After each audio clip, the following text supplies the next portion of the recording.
자, 대선 불복을 계속해서 이어가고 있는 트럼프 대통령 드디어 승복을 하는 걸까요? 윤지영 기자. 네. 정권 이양 이 절차에 들어갔다 이런 얘기가 있더라고요. 네, 맞습니다. 바로 우리나라의 조달청에 해당하는 미국 연방 총무청이 조 바이든 당선인의 승리를 공식 승인한 겁니다.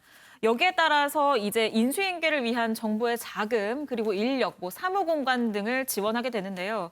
통상적으로는 이 절차가 당선인 발표의 24시간 이내에 이뤄지는 게 일반적인데 네. 이번 선거의 경우에는 트럼프 대통령이 지속적으로 대선에 불복을 하면서 지난 3일 대선 이후로는 20일 만에 그리고 지난 7일 대선 패배 보도가 나온 지는 16일 만에 진행이 되게 됐습니다. 네. 바이든 당선인은 평화로운 정권 이양을 허용하는 조치라고 평가를 했는데요. 하지만 트럼프 대통령은 이를 지시한 이후에도 트위터를 통해서 대선 불복을 또다시 시사했습니다. 연방 총무청장이 괴롭힘과 협박을 당하는 걸 더 이상 보고 싶지 않았다라면서 이렇게 지시를 한 이유를 밝혔고요. 또 현재 소송을 진행 중이고 우리가 승리할 것이다. 라고 밝혀서 다시 대선에 대한 불복 입장을 밝혔는데요. 이렇게 지지자들에게 계속해서 자신이 싸우고 있다는 모습을 끝까지 각인시키기 위한 어떤 처사로 풀이됩니다. 정권 이양 작업은 하지만 법적 싸움은 계속한다. 참 뭔가 좀 시원치는 않은데 네. 윤 기자. 네. 그럼에도 불구하고 이렇게 좀 정권 이양 작업에 착수하게 된 이렇게 마음이 바뀐 그 이유는 어디에 있다고 보세요? 계속해서 대선 불복을 시사하고 있기는 하지만 이건 어디까지나 자신의 지지자들을 위한 어떤 사인처럼 보이고요. 네. 사실상 대선 불복은 포기를 한 것처럼 보입니다. 그 이유로는 크게 세 가지를 생각해 볼 수 있는데요. 먼저 대선이 사기라는 것에 대한 근거를 댈 수 없다는 겁니다. 이번에 격전주로 불렸던 조지아주가 지난 20일에 바이든의 승리를 최종 승인한 데 이어서 미시간주 역시 바이든 당선인의 승리를 공식 승인을 한 상태고요.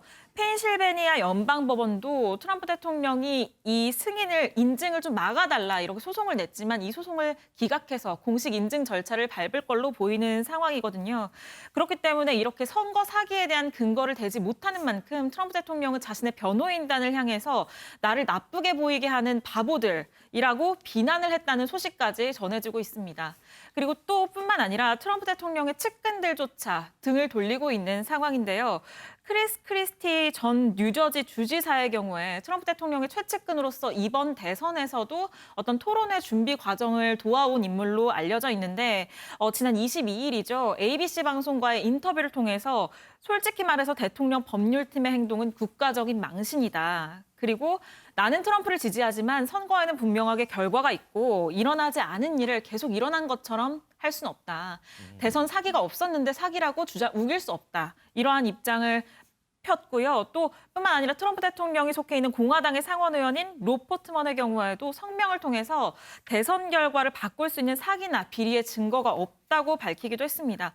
그래서 트럼프 대통령은 지금 현실을 받아들이고 측근들에게는 2024년도 대선을 다시 준비하겠다라는 얘기를 전달하는 걸로도 들리고요. 또 최근 일주일 동안은 좀 체념한 모습을 보이면서 다음에는 어떻게 해야 되냐 이렇게 고민을 토로하기도 했다고 해요. 또 뿐만 아니라 최근에 G20 정상회의에 참석한 트럼프 대통령의 행동을 보고 국내뿐만 아니라 외국의 여론들까지 굉장히 악화되어 있는 상황이거든요. 회의 중에 자신의 SNS에 대선 불복글을 올린 건데 이때 사우디에서 사우디 국왕이 개회사를 하는 9분 동안에 계속 고개를 숙이고 있는 모습이 나왔는데 이때 바로 한 게 자신의 트위터를 통해서 대규모의 전례 없는 사기라면서 이 대선 불복 트위터를 올린 겁니다. 그리고 또 뿐만 아니라 이 G20 정상회의는 백신의 공평한 분배를 강조하는 선언문을 택하기도 했는데 여기에서도 트럼프 대통령은 미국인들이 가장 먼저 백신을 맞아야 한다라고 해서 미국 우선주의를 주장하기도 했습니다. 그리고 뿐만 아니라 회의 도중에 장관을 대신 앉혀놓고 골프장으로 가버렸는데요. 그렇기 때문에 좀 여론이 약화된 것도 이 대선 불복을 중단하는 데 영향을 미친 걸로 보입니다. 자, 지금 화면 보셨죠? 조금 이제 그제인가요? G20 정상회의가 열리고 있는데 그 정상회의 과정에서 이렇게 고개 숙이면서 이렇게 트윗하는 이런 트럼프 대통령의 모습을 볼 수가 있었습니다. 바로 대선 불복 관련 이제 트윗이었는데, 자, 권성희 평론가님. 그제만 해도 이렇게 대선 불복 관련해서 트윗을 올렸던 트럼프 대통령 이제 더 이상 퇴로가 없다 이렇게 생각을 했던 걸까요? 퇴로는 진작부터 없었는데 본인이 있다고 주장을 했던 게 아닌가 싶습니다. 네. 이제라도 그래도 인정을 하기는 했어요. 물론 소송은 계속 하겠다라고 했지만 그건 저는 뭐 트럼프 대통령이 현실과는 무관하게 본인의 마지막 남은 자존심이기 때문에 그것마저는 버리지 않겠다라는 걸로 해석이 되고요. 네. 일단 뭐 지금 정권 이양하겠다는 건 뭐 패배를 인정한 거나 다름이 없죠. 거기에다 보다 더 조금 쿨한 모습, 사실 지금 이 시기에 쿨한 모습이라고 할 수도 없지만 쿨하다면 패배 선언을 하는 것까지 그 모습까지 보였어야 되는데 그런 모습까지는 연출하지 않았고요. 또 개인적으로 봤을 때 지금 트럼프 대통령이 각종 줄소송에 이어져 있잖아요. 네. 그리고 또 지금 뉴욕 검찰이 이 탈세 혐의와 관련해서 지금 트럼프 일가를 향해서 이 칼끝을 겨누고 있는 그런 상황입니다. 그리고 지금 문제인 게 트럼프 대통령 하면 부동산 재벌로 알려져 있잖아요. 네네. 대통령 이전에. 그런데도 불구하고 지금 퇴임 후에 자금난 걱정에 휩싸여 있습니다. 맞아요. 지금 각종 뭐 트럼프 대통령 건물 매각 절차를 밟고 있는데 트럼프 대통령의 건물이기 때문에 사지 않겠다라는 사람들도 많이 있다고 해요. 그래서 뭐 트럼프 대통령으로서는 정치적인 입장도 문제이지만 개인적으로 봤을 때 자금난 역시 문제가 되기 때문에 일단 자기 앞에 놓여 있는 큰 문제들 하나둘씩 해결을 해야 되는 것이고 그리고 중요한 게 뭔가 본인이 주장을 하려면 뭐 대통령으로서 정치인으로서 주장을 하려면 지지 세력이 있어야 되잖아요. 네. 근데 윤 기자님 설명을 하셨지만 일단 뭐 객관적인 증거가 없는 상태에서 지지를 했던 측근들조차 지금 등을 돌리고 있는 상황이거든요. 아무래도 본인 혼자의 목소리로 더 이상 그 주장에 힘을 실을 수 없기 때문에 뭐 이 상황에서는 포기한 것이 아닌가. 더 이상 이제 대통령직 내가 계속 주장해서는 안 되지 않겠나라고 판단을 한 것 같습니다. 이 바이든 당선인이 조만간이죠. 이 장관직 인선까지 발표한다고 하는데 이 정권 이양 작업이 순조롭게 진행될지도 좀 지켜봐야 될 것 같습니다. 이 G20 얘기가 나왔으니까요. 문재인 대통령 얘기도 좀 해보죠. 얼마 전에 G20 정상회의도 화상으로 진행이 됐습니다. 최근 코로나 때문에 여러 정상회의들이 화상으로 진행이 되는 경우가 많은데 김현미 기자. 네. 그런데 우리 청와대 화상회의장이 화제가 된다 그러더라고요. 네, 맞습니다. 문재인 대통령이 최근에 그 화상으로 정상회의를 상당히 여러 번 참석을 했는데요. 그 지난 12일부터 6일 동안 무려 8번이나 화상 정상회의를 했습니다. 네. 그러다 보니까 이제 각 국에서는 아니 저 나라는 다시 말해서 한국이죠. 우리나라는 아니 왜 어제는 다른 색이었는데 오늘은 또 색깔이 바뀌고 내일은 또 색깔이 바뀌네 하면서 자꾸 눈여겨보게 된 겁니다. 네. 그래서 말씀하신 것처럼 가장 최근에 있었던 그 정상회의는 G20 정상회의였습니다. 어제 그제 이틀 동안 그 사우디아라비아가 의장국으로 해서 열렸었는데 이 사우디아라비아에서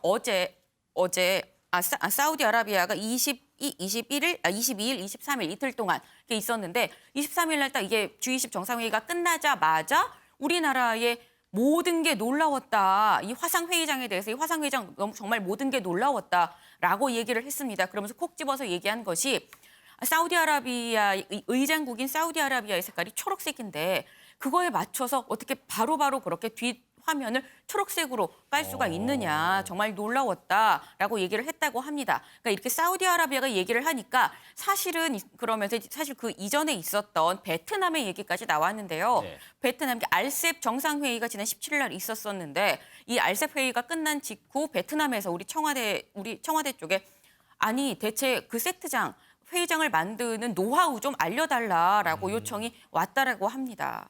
조금 전에는 이제 뒷 배경이 녹색이었다가 지금 보시는 화면 보니까 또 이제 푸른색으로 이제 나오고 하는데 네. 저 청와대 화상회의 시스템이 처음부터 저렇게 잘 갖춰져 있었던 건가요? 그렇지는 않습니다. 사실 지난 3월 코로나19가 처음 그 확산이 되던 초반에 지난 3월을 보면은 집무실에서 네. 저희 지금 준비한 사진이 있을까요? 네, 저 사진을 보면은 네. 집무실에서 지금 모니터 2개를 놓고 지금 하고 있어요. 네네. 그래서 다른 뭐 주변에 아무것도 없고 그냥 혼자 앉아서 모니터 2개 보고 얘기를 하는데 코로나19가 확산되던 초반입니다. 그런데 지난 6월 30일, 그러니까 지난 6월에 있었던 한 EU 정상회담을 기점으로 이제 지금 방금 보시는 저 모습인데요.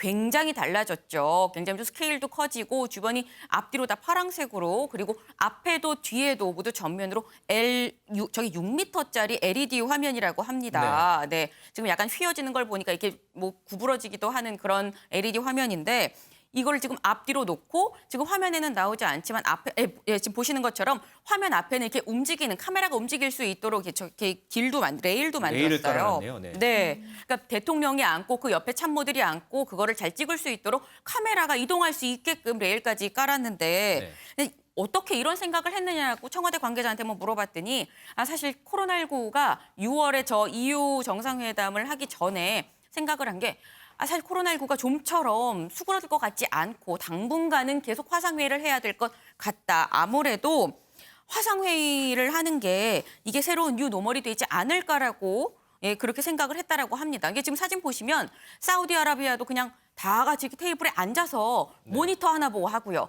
뭐 선진국이라고 얘기하는 미국, 트럼프 대통령도 뭐 좀 아까 윤지원 기자가 발표할 때 봤지만 그 보면은 그냥 자기가 자기 자리에 집무실 대부분은 자기 집무실에 앉아서 하는 거거든요. 네네. 중국 정도는 좀 넓을 수 있지만 그냥 뒤에 산수화 같은 중국을 표시하는 뭐 산수화 붉은색 레드카펫 정도로 볼 수 있는데 이에 비해서 우리나라는 상당히 입체적이고 상당히 좀 드라마틱하게 구성을 했다는 겁니다. 그래서 실제로 저 회의장에 간 청와대 기자한테 물어봤더니 자기도 깜짝 놀랬다. 이렇게까지 좀 최신식이랄까요? 네. 최신식으로 구성을 했을 줄은 몰랐다라고 얘기를 했습니다. 이 코로나 전국에서 우리나라의 K 방역이 상당히 전 세계적으로 각광을 받고 있는데 어떻게 보면 이 K 화상회의 시스템도 상당히 각광을 받는 것 같습니다. 윤경호 의원님, 저런 것들이 다들 우리나라의 국격을 올리는 데 좀 도움이 되지 않을까 싶은데 어떻게 보세요? 그렇습니다. 아까 다자 회의에도 상대 나라를 배려했잖아요. 네. 사우디아라비아를 상징하는 색깔이 초록색이라고 초록색이에요. 떴잖아요. 양자 회의를 할 때는 그 상대 나라에 대해서 조금 더 많은 연구를 해서 그 나라의 특징을 부각시켜주는 이게 이제 사실은 누가 했느냐 이게 중요한데요. 네.